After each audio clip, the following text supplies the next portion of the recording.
നമുക്കിനി അടുത്ത ആന്റിന പാരാമീറ്ററിനകത്തുള്ള നമുക്ക് എഫക്റ്റീവ് അപ്പർച്ചർ നമ്മളിവിടെ പഠിച്ചു. അത് കഴിഞ്ഞ് നമുക്കിനി പഠിക്കാൻ വേണ്ടിയുള്ള സ്കാറ്ററിംഗ് അപ്പർച്ചർ എന്ന് പറഞ്ഞൊരു കണ്ടീഷനാണ്.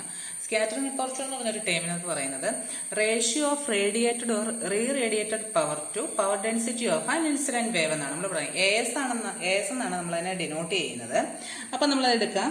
AS ഈക്വൽ ടു നമുക്ക് എ നമ്മൾ പഠിച്ചതാണ്. അതുപോലെ തന്നെ സ്കാറ്ററിംഗ് അപ്പർച്ചർ എന്ന് പറഞ്ഞു കഴിഞ്ഞാൽ IRMS സ്ക്വയർ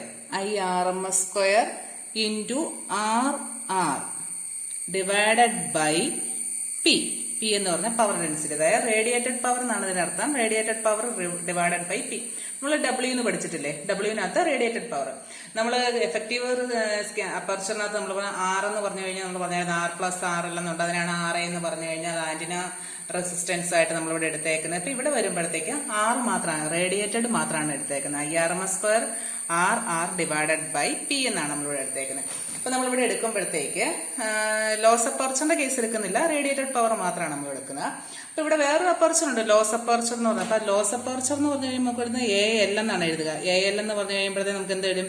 ഇത് ലോസ് അപ്പർച്ചർ ആണ് വരുന്നത്. ലോസ് അപ്പർച്ചർ വരുമ്പോൾ IRMS square RL divided by P എന്നാണ് വരിക. ഇത് നമ്മളിവിടെ കൺസിഡർ ചെയ്യേണ്ട കാര്യമില്ല.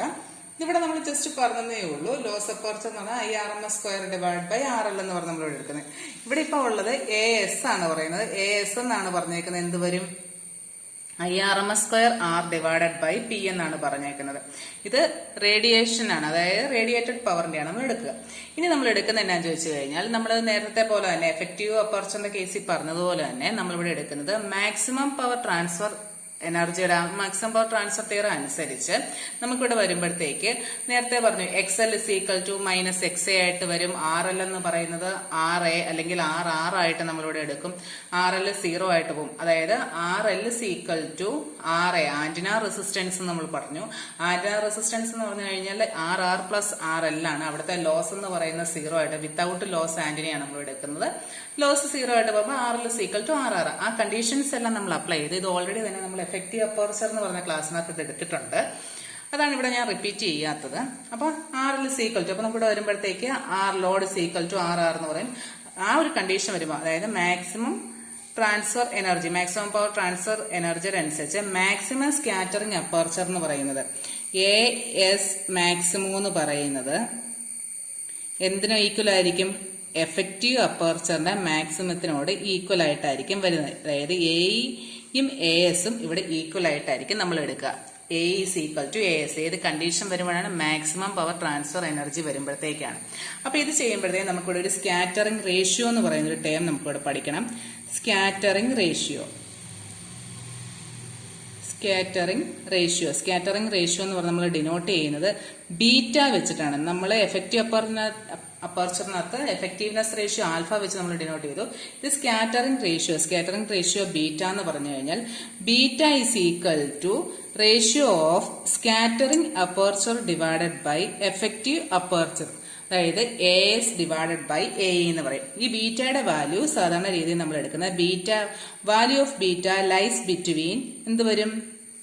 Lies between 0 and infinity. 0 to infinity വരെയുള്ള വാല്യൂവിലാണ് നമുക്ക് ബീറ്റയുടെ വാല്യൂ. നമുക്ക് എഫക്റ്റീവ്നെസ് റേഷ്യോ നമ്മൾ ആൽഫ പറഞ്ഞത് 0 to 1 ആയിരുന്നു. സ്കാറ്ററിംഗ് അപ്പർച്ചർ നമ്മളിവിടെ എഴുതുന്നത് സ്കാറ്ററിംഗ് റേഷ്യോ എന്ന് പറഞ്ഞു കഴിഞ്ഞാൽ 0 to ഇൻഫിനിറ്റിയിലാണ് നമ്മളിവിടെ എടുക്കുക.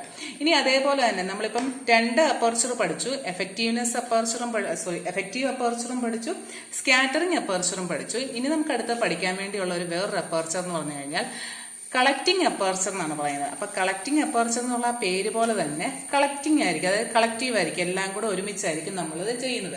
അപ്പോൾ എല്ലാ അപ്പർച്ചറിന്റെയും കൂടെ ഒരു സം ആയിരിക്കും എന്താ കളക്ടിങ് അപ്പർച്ചർ എന്നാണ് പറയുക. അപ്പൊ നമുക്ക് അടുത്ത അത് പഠിക്കാം. Collecting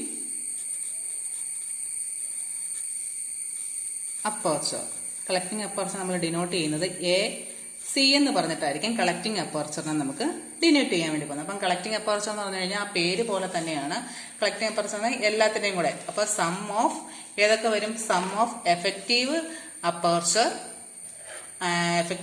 scattering aperture and loss aperture, ഇതെല്ലാം കൂടെ ആഡ് ചെയ്ത് കിട്ടുന്നതായിരിക്കും നമുക്ക് കളക്ടിങ് അപ്പർച്ചർ എന്ന് പറഞ്ഞ് നമ്മളിവിടെ എടുക്കുക. അപ്പം കളക്ടിങ് അപ്പർച്ചർ എന്ന് പറഞ്ഞു കഴിയുമ്പോഴത്തേക്ക് എന്താണ് അതിന്റെ ഡെഫിനിഷൻ?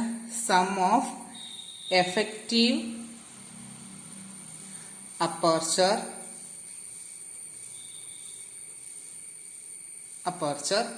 സ്കാറ്ററിംഗ് അപ്പർച്ചർ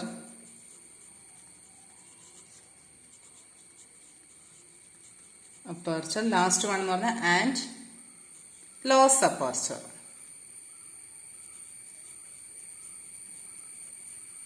അപ്പൊ നമുക്ക് എഴുതുമ്പോൾ A C is equal to A E plus A S plus A L, ഇങ്ങനെയാണല്ലോ വരിക.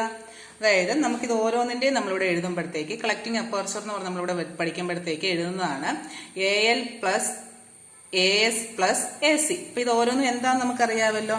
അതായത് എ എസ് എന്ന് പറഞ്ഞാൽ നമ്മൾ ഓൾറെഡി പഠിച്ചിട്ടുണ്ട്. എ എസ് എന്ന് പറഞ്ഞു കഴിഞ്ഞാൽ സ്കാറ്ററിംഗ് അപ്പർച്ചർ ആണ് നമ്മൾ പറയുന്നത്. സ്കാറ്ററിംഗ് അപ്പർച്ചർ എന്ന് പറഞ്ഞാൽ നമ്മളിവിടെ പഠിച്ചുകൊണ്ടിരുന്നത് IRMS square divided IRMS square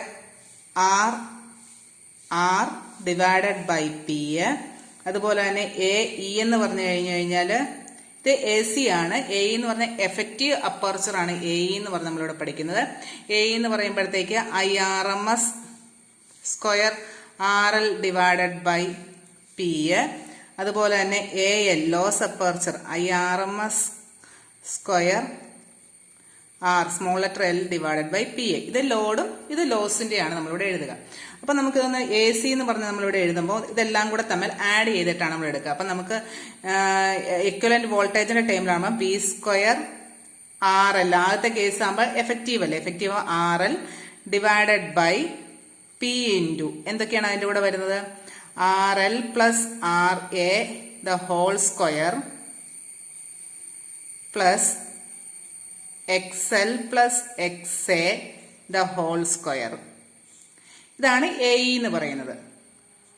plus ഇനിയിപ്പോൾ അടുത്തത് ഏതാ വരുന്നത്? എ എസ് ആണ് വരുന്നത്. എ എസ് വരുമ്പോഴത്തേക്ക് നമുക്കിവിടെ എഴുതുന്നത് എ എസിന് ഇതുപോലെ തന്നെയാണ് എടുക്കുന്നത്. V square RL divided by എന്തൊക്കെ വരും? RL divided by P into RL plus RA the whole square plus XL plus XA the whole square. XL plus XA the whole square plus. ഇനിയിപ്പം loss അപ്പർച്ചറിന്റെ വരുമ്പോഴത്തേക്ക് same. ഇത് RL അല്ല കേട്ടോ, ഇത് scattering R വരും.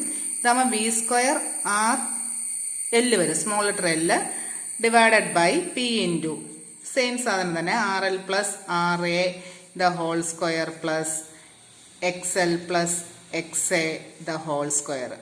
ഇതാണ് മൂന്നെണ്ണം കൂടെ ലോസ് അപ്പർച്ചർ. ഇത് മൂന്നെണ്ണം തമ്മിൽ നമ്മൾ ആഡ് ചെയ്തിട്ട് നമ്മളുടെ കളക്ടിങ് അപ്പർച്ചർ എഴുതുന്നത് എങ്ങനെയാണെന്ന് ചോദിച്ചു കഴിഞ്ഞാൽ വി സ്ക്വയർ കഴിഞ്ഞിട്ട് പിന്നെ ബാക്കിയുള്ളതൊക്കെ വരും RL plus RR plus RL small letter R divided by P into power density P into RL plus RR plus RL the whole square plus XL plus XA the whole square. ഇതാണ് നമ്മളുടെ collecting aperture എന്ന് പറഞ്ഞ് നമ്മളിവിടെ എടുക്കുക. ഇത്രയുമാണ് collecting aperture. അപ്പൊ നമുക്ക് ഇവിടെ പഠിച്ചേക്കുന്ന 3 അപ്പർച്ചർ, എഫക്റ്റീവ് അപ്പർച്ചർ ഉണ്ട്, സ്കാറ്ററിംഗ് അപ്പർച്ചർ ഉണ്ട്, കളക്ടിങ് അപ്പർച്ചർ ഉണ്ട്. ഇനിയിപ്പോൾ നമുക്ക് ഒരു അപ്പർച്ചറും കൂടി ഇതിനകത്ത് പഠിക്കാൻ വേണ്ടിയാണ്. അതാണ് ഫിസിക്കൽ അപ്പർച്ചർ എന്ന് പറയുന്നത്. അത് നെക്സ്റ്റ് ക്ലാസ്സിൽ നമുക്ക് പഠിക്കാം.